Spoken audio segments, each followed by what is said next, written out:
I recently worked with a client where we did 3 days of breakthrough sessions and we basically reprogrammed her entire identity. And I really wanted to share this with you all because people talk about subconscious reprogramming and changing their identities, and most people are probably like, how do people even do that? What does it even mean? And I'm going to share one of the techniques that we use and explain why it's so powerful and how simple it is. This is one of my favorite techniques. It's called submodalities and mapping across. Essentially, the way that our brain stores memories and stories is through our senses. So visuals and how things feel and also how they sound. And so when we have something that happens to us or we have a specific belief system, we can typically have like a visual of that and there's a feeling or a sound associated with it. And so what we end up doing with mapping across is we program in a different belief and all of the visuals and feelings and sounds of that old belief onto that old story, and basically programs out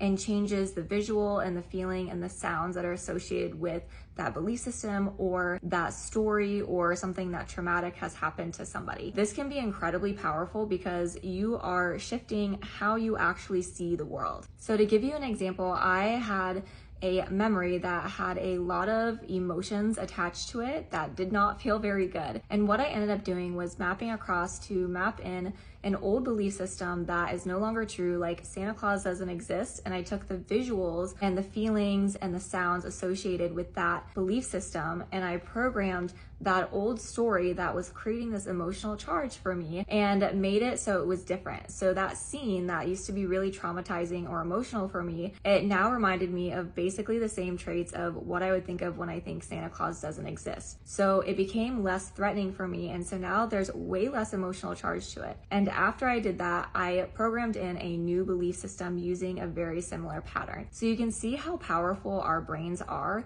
and really just how simple it is to change our belief systems and to program and see it in a different way so that we're perceiving the world a different way and we can remove these emotional charges around it. This specific technique can be done for not just belief systems or old stories. It can be literally taking away and reprogramming your addiction to coffee or to sweets or different things like that. You can use it for so many different things, and it is one of my favorite techniques to use that is so simple and so fast, and you can eventually learn to do this on your own. And what I love about it is that you can basically create a new identity by programming in something new. So if you want to identify as someone who is beautiful or worthy or creative or an artist or whatever belief system that you want to believe about yourself, this is one technique that can help you shift into that new identity. If you want to learn more about this, just go to my website at